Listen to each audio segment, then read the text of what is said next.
So hey guys, I'm Steven, the director, producer, and pretty much the all-around junkie of Sawdust and Sweat NC. Appreciate you joining in. Today we have with us the kid. Okay, so kid, what are we working on and what kind of issues do we have? What we have right here is a fairly common problem. As you can see, rotten's not even the word for it. What I'm going to do for you today, free of charge, I'm going to take this situation and make it new. So if I understand you correctly, what you're going to do is you're going to teach me how, or show me how, or provide for me the steps to repair my steps, right? And after watching you do this, I'll know how to repair my steps. Have I pretty much covered it? So you're exactly right. What I'm going to do, if you'll follow the steps I'm going to give you, whether you got 3 steps, 5 steps, 8 steps, however many steps you got, if you'll go through the steps that I'm going to share with you today, you'll know how to fix, repair, replace, do whatever you got to do to make your steps good, sound, solid, and ready to use. Now the first thing, the step number 1, you need to take an overview. What am I working with here? What am I dealing with? Am I going to have to replace the rails? Am I going to have to replace the pickets? Am I going to have to replace the post? What does the homeowner want? Or what does your significant other want? Or what do you want? 1, 2, 3, 4. There's 5 steps here. In doing my overview, I'm going to go to step 2 as well. And that is I'm going to make me a material list. Now, I'm fortunate in that the materials that I need, I'm probably going to be sawing on my sawmill. You'd probably be going to the box store. But you need to have, early on in your process of investigating, you need to make your material list. What are you going to need? All right. Don't try to go by your memory. I know some of you guys got a memory like Einstein, but write it down. Make you a list. You're going to be glad that you did. So I'm going to need a framing square, tape measure, pencil, circular saw, and because I've got demolition to do, I'm going to need what's called a cat's paw. I'll show you that in a minute. I'm going to need a flat bar, might need a wrecking bar. We used to call them when I was growing up a crowbar. I'm telling you, that's about all the tools I'm going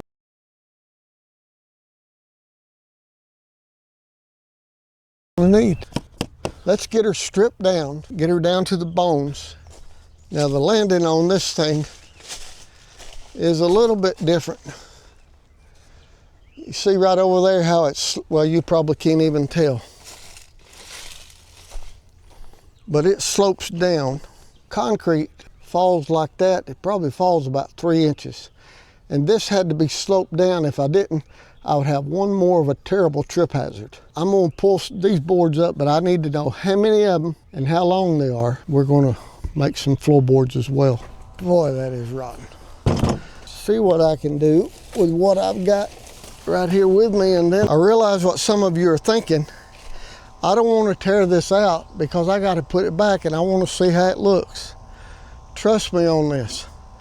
If you stay with me, I'm going to show you how to put it back, so don't worry about tearing it out, okay?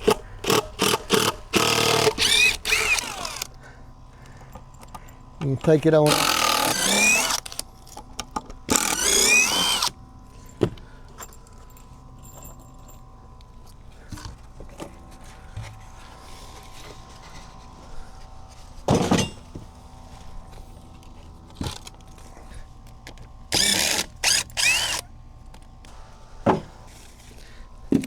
Here's another little pro tip for you. If you are working for somebody else, and if they've got vegetation, it's always good to get permission from the homeowner before you start trimming their vegetation. Some homeowners can get pretty emotional about you cutting a bush back or something.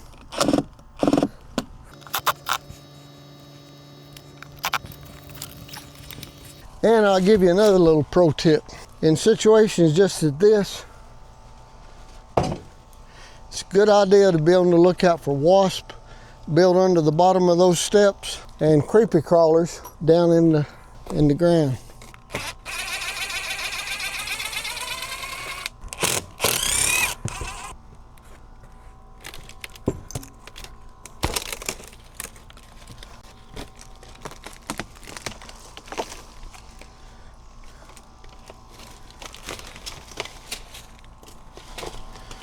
So here's what's left of the stringers. Boy, that's a pretty sight. Now these posts here, although they're not perfect, they're still plenty good. The rails are good. The picket's good. So I am going to try, I believe I can do it. I believe I can leave those in place and work around them and just replace these 3 stringers and the treads. You're going to be able to do it if you've never done it before. After you watch this video, you'll be able to say, I can do that.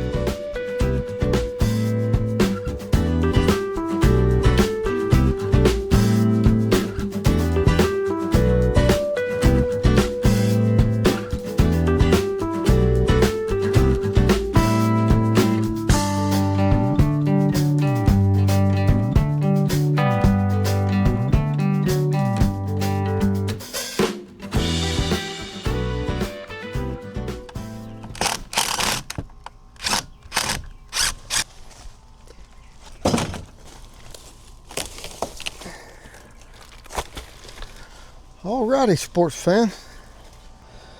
So we got this tore out. In my situation here, I know the homeowner wants this English ivy out of here. So I'm going to prune this back real quick. And these here are going to be just fine to reuse. We'll fasten them to our stringers, put treads back in. We're going to be good to go. Let me get this ivy cleaned up and then we'll carry on.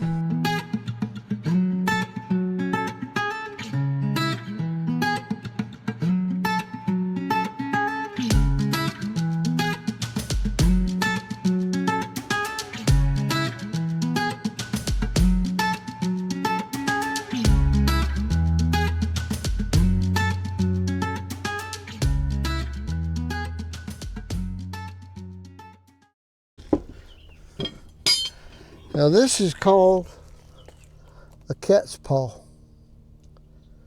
Some people call it a nail puller. And it is a nail puller, but I grew up learning to call it a cat's paw. If you go in a good old-timey hardware store and ask for a cat's paw, this is what they'll put in your hand. And then these are called flat bars. I don't know why they're called flat bars, because they're not really flat. Well, I guess because they're flat on the end. They come in all different various shapes and sizes. This is what I've used most of my 50 plus years. Let me show you how to use this cat's paw. What you want to do is drive it right in under the head, and it just raises your head up. Now, these are in rotten boards, so obviously they're easy to pull out. And this board is extremely rotten. Maybe there'll be one that's not quite so rotten.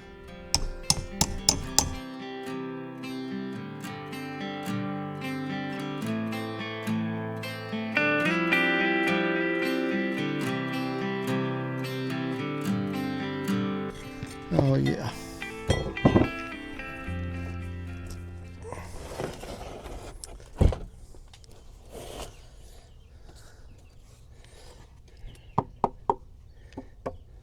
I hope we don't have to replace joists. I know we got to replace that one.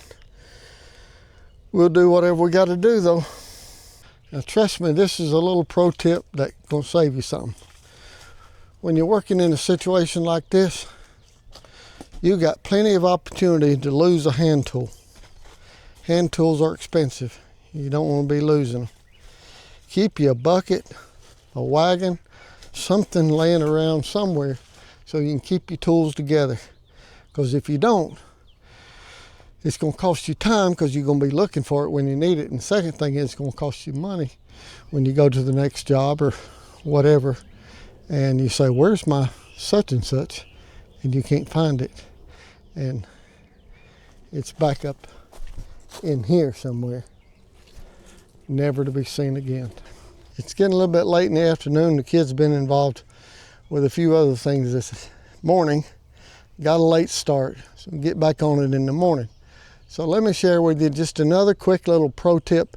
This is really maybe not even a pro tip, but then again it is a pro tip on something you need to do if you're leaving the job overnight and coming back, especially when you're dealing with stairs. Make sure that you put some kind of tape up or something to prevent anybody from, you know, taking that first step. Okay? Safety, that's just more of a common sense tip than pro tip, but it is a pro tip. Take reasonable precautions so that nobody gets injured or hurt. I'll see you in the morning. Good morning. You can see what we're dealing with. Not going to be much of a problem. We're just going to tear out the rot, put it back in the new. We'll be done with it, right? It's not going to be that much of a problem. And I am going to try to, well, I'm not going to try, good Lord willing, I'm going to show you how you can fix your situation. What a mess. Let me get you in here. I mean, this stuff is rotten. And it hadn't been here that long. I mean, I think I put these boards in maybe around 12 years ago.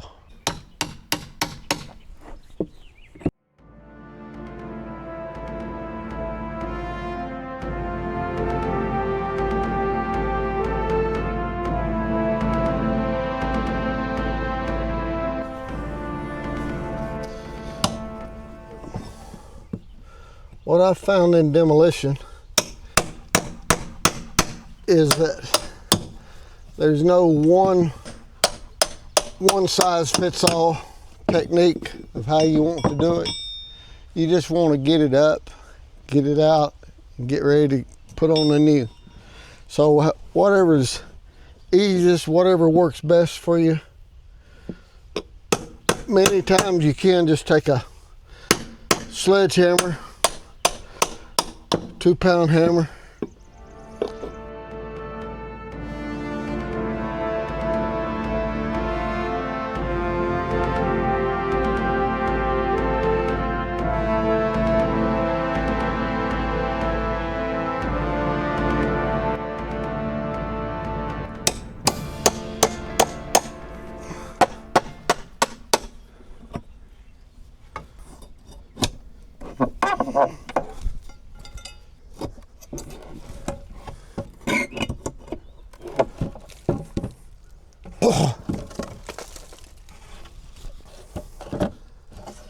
I might save that one for a pattern on the first one. See the notches in it? The notches are perfect, and so set that one around here and use it for a pattern. Ooh, it's got a wasp on it too. And he's ready for fire. He's fixing to get fire too. That's what I was talking about earlier. That's one of the hazards that you face in taking down old porches, especially in the spring, you know, when they're starting to find. Of course, if it was later in the summer, there'd be 50 wasps on there. Okay, goodbye.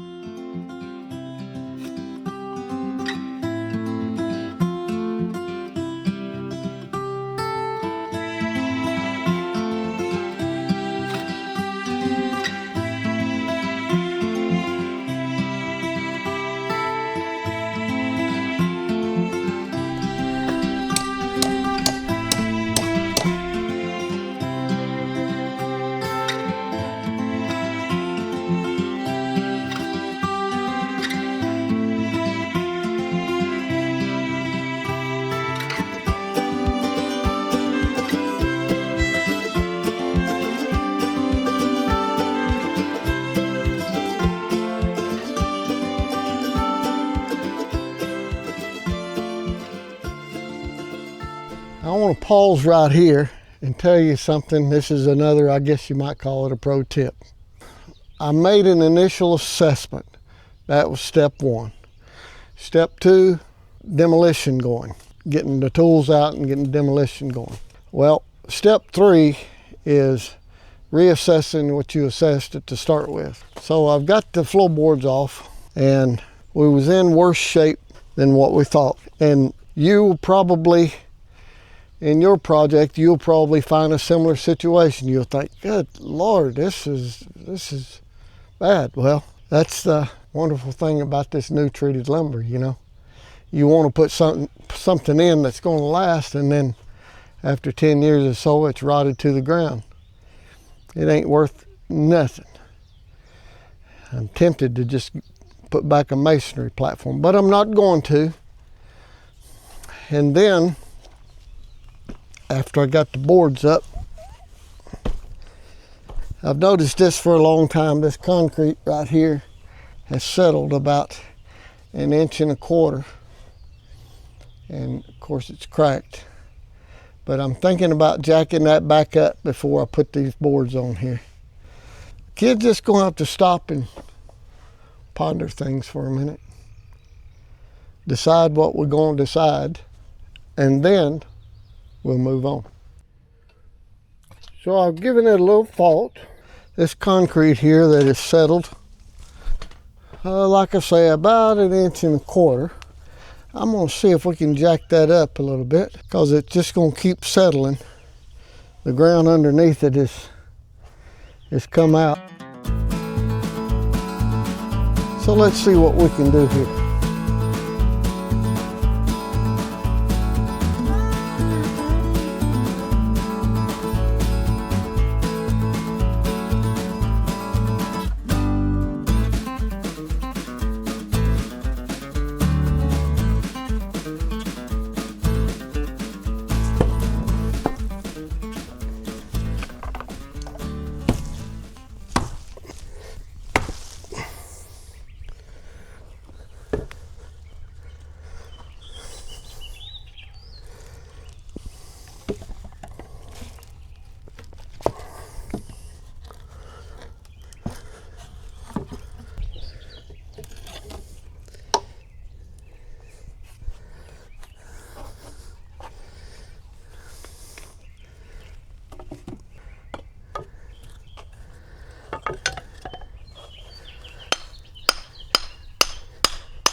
I'm gonna make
All right, I've got two. I'm gonna just see if that'll hold.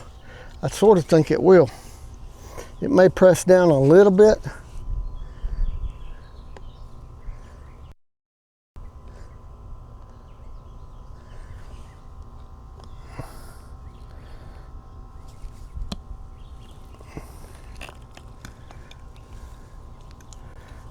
I believe we got it.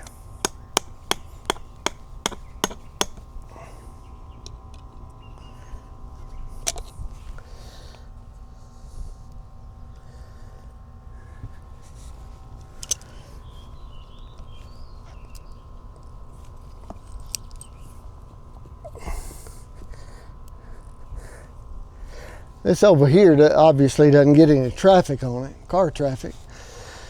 So that should be good to go. And we brought it up, I'm going to say at least 3/4 inch. So clean that caulk off there and recaulk that. We're gooder than snuff and not half as dusty. The reason I didn't bring it all the way up is if I kept coming, there's a good possibility that the concrete would break, and I just don't want to do that. It came up on that side over there as well. When I run over it, it's probably going to press down just a little bit. But hey, I like it. All right, now what, Batman?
Probably the most important thing that you'll have to do if you have a landing, before we get to the steps, but if you have a landing, is what condition is your subsoil?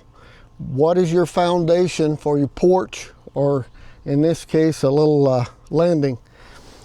The soil conditions here is good, not great, it's not perfect, but it's good. It's totally adequate for what I'm doing. These cross ties, they're there all the way down to virgin soil. They're not going anywhere. So now, before, yeah, a little overkill, but I had these milled up. They're not earmarked for anything, so I'm going to use them. I think it's a good idea to use what you have. Now, so I'm going to be putting this an inch and a half below. And what you want to always make sure is that, as I said, you got a good foundation for whatever you're building. Is this a little bit sketch? Yeah, I'm not pouring any concrete. I'm just using some bricks and rocks and whatever, but this doesn't have a lot of weight on it. It's not going anywhere whatsoever. And so, you know, sometimes you can cobble something for your foundation, which is what I'm doing here.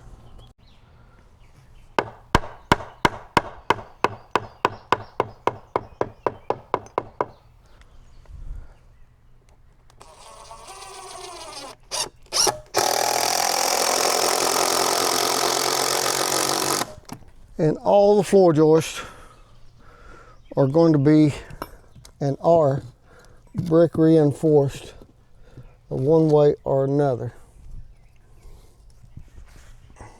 Or if you will,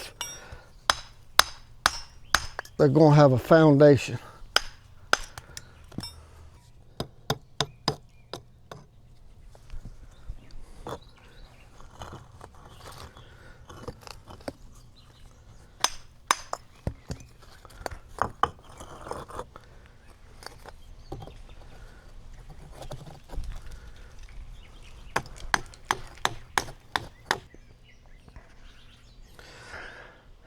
Now over to here, these boards are solid. This one's rotten on top, but I'm gonna put a scab on the side. That one's gotta go. I decided since this is 28 1/4, pretty wide, I'm gonna go ahead and stick another 4 joist in here.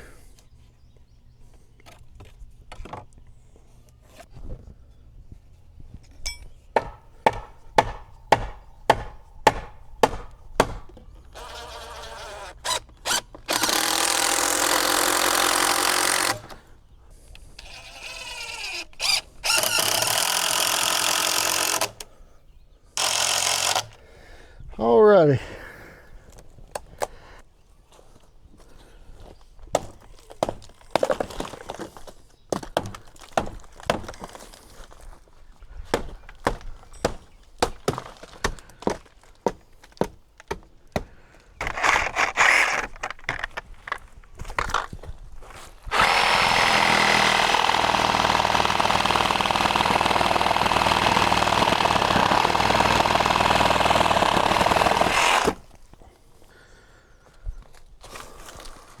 Now, what I really need is a 2x12 to go on here.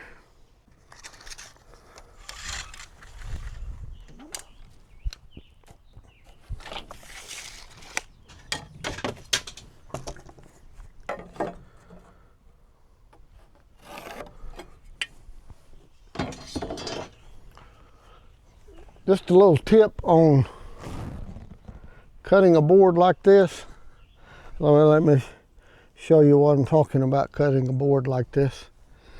When you need to cut the middle of a board, and just you here by yourself, you don't have anybody to catch the drop, if you put a board underneath it, give you a space right there on either side of your cut, then when you cut it, it'll lift up, that end will drop down, that end will drop down, and it shouldn't pinch your saw.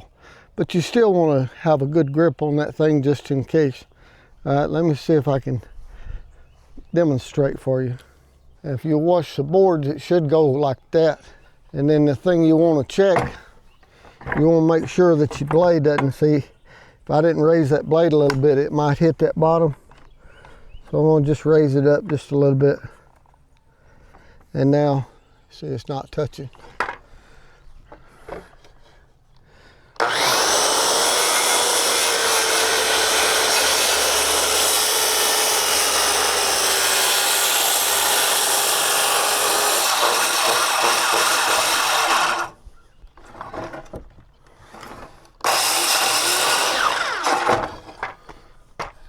That way you don't have kickback or anything. If you don't do that, that's going to have a problem when that drops off the end.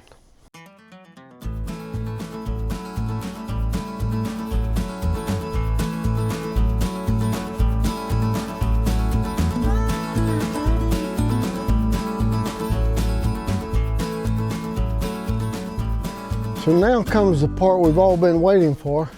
How do we build stringers for a set of steps? We've replaced, or we hadn't replaced, but we've got all the floor joists ready to go. And you may notice I put a little piece of tin over there. That's just to keep any water that comes so that won't wash out anymore under there. But all the floor joists, I don't have this one scabbed on yet, but it's coming. Now, how do you cut risers for stairs? Well, let me just tell you, if you can cut a set of stair risers, you can build a house, because it's probably one of the most brain teasing kind of things that you'll do as a carpenter. And especially if you're doing it every day. If you did it yesterday and you're back doing it today, no problem. But if you're like me, I cut a set of stair treads, I don't know, once every, shoot, I don't even know when was the last time I cut a set of treads. I guess it's probably been 10 years. And if you watch the guys on YouTube, and there's a lot of good videos out there, but they'll make it sound like that it's just like baking cookies. I mean, there's just nothing to it. Well, there is a little something to it. Let me make this as simple as I can for you.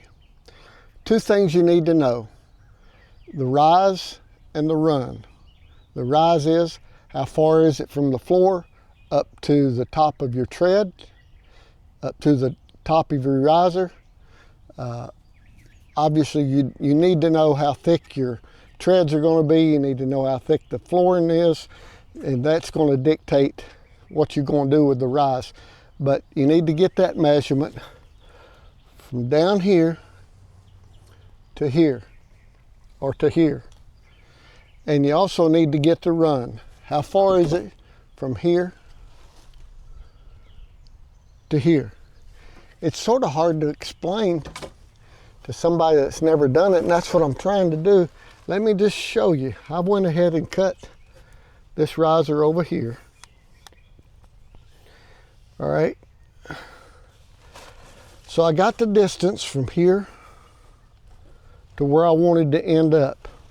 I know how far it is from here to here. It was 52 inches. I know how high it is from here to where that's going to sit. I need to know those two things. And if I know those two things, then I can get all of the height of the risers the same, the length of all the steps to get the same. Like here, this was 52 inches from right here to where I wanted it to end up. So all I had to do was divide 52 by 1, 2, 3, 4, and that gave me how long each one of these are. Normally, you would want your horizontal pieces where your treads are going to sit. Normally, you wouldn't want them any less than 10 inches. And in my case, these are 13 inches, 13 and an eighth or something, I don't remember. But anyway, that's what you want. The height, you don't want to go over 8 inches, okay? That's pretty much the maximum what you'd ever want to do. These are 6 3/4 from here to there. 6 3/4 here to there, here to there. You want those the same. Now the bottom step, when I fill up with dirt or mulch or whatever, it may not be but 3 or 4 inches. Bottom step doesn't matter. You want your individual steps to be the same. Now how do you cut these things? Well, you lay it off, and mine was 6 3/4, the rise part, and 13, maybe 13 and an eighth, I don't remember, maybe it was 13 inches, the run part.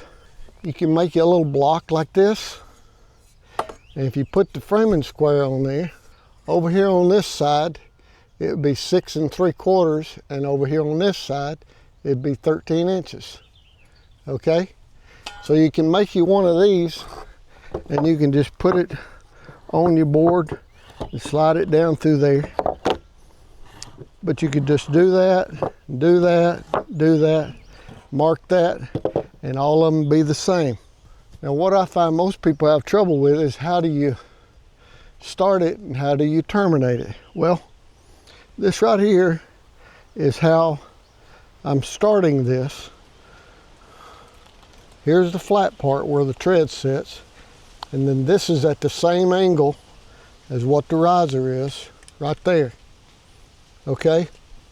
And you want to leave as much meat as you can right here.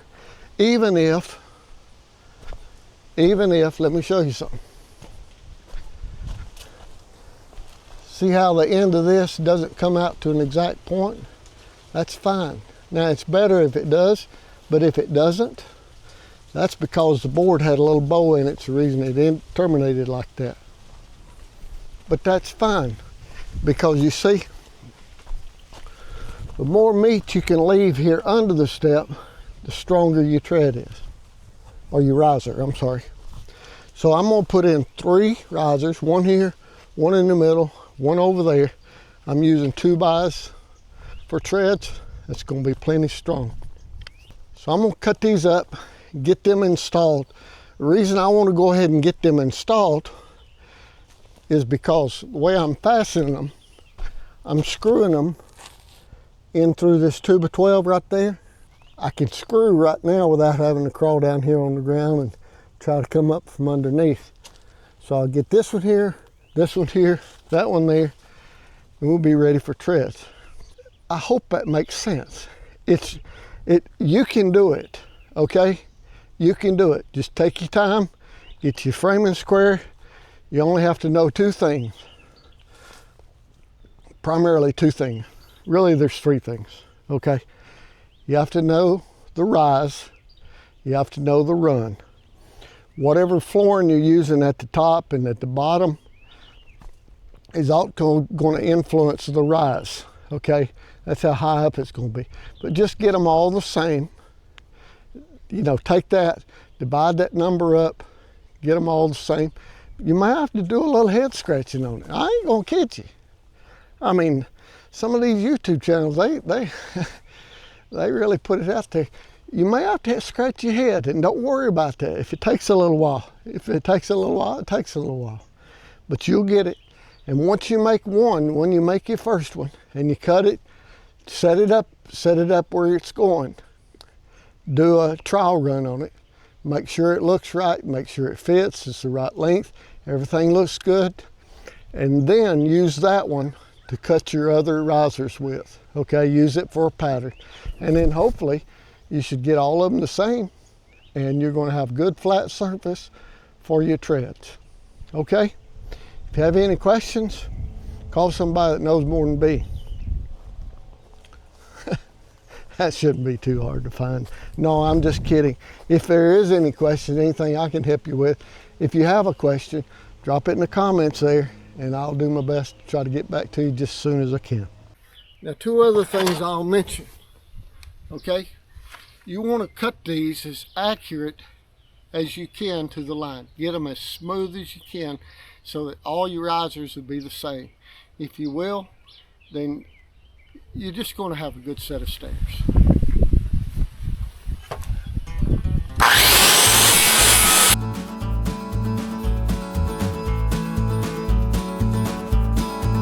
And if you'll hold that while your hand's on, it won't just break off.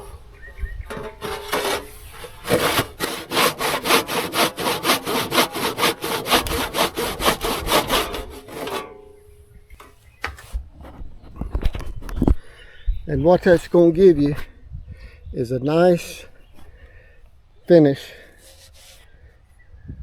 for your tread to sit on. I hope that helps.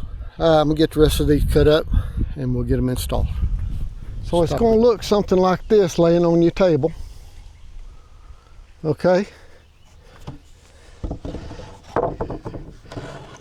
Now, can you make these out of 2x10s? Surely you can. But with a 2x12, you got more meat right here. You're going to have a stronger riser.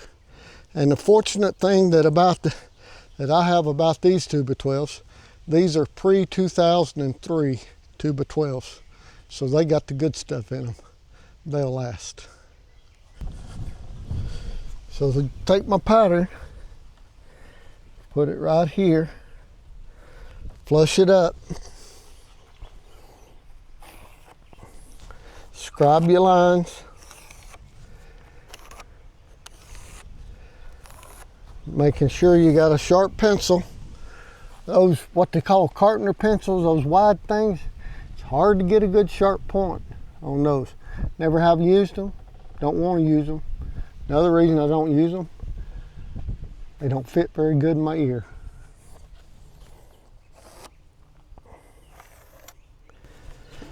Get this last one cut up and we'll be done.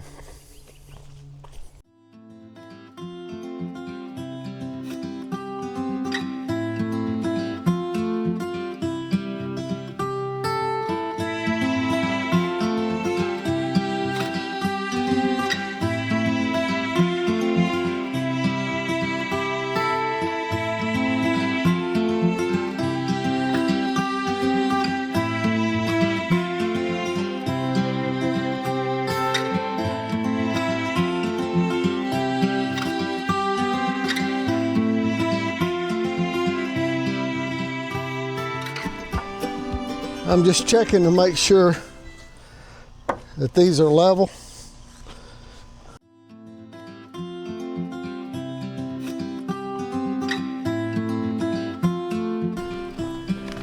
When you got that level, if you got a situation like this, it's probably smart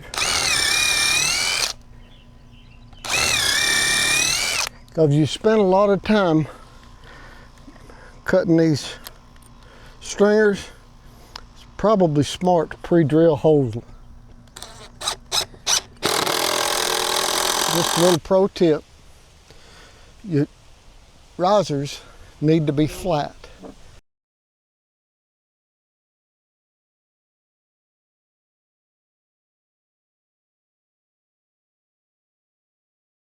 Need to be level, and they need to be resting on something solid.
That would have been a good time to have two hands, but we got it. Well, I've got good news and bad news. The good news is we've got all our floor joist in, all our risers are in, rails are okay, pickets are okay, posts are okay. We're in good shape. Bad news.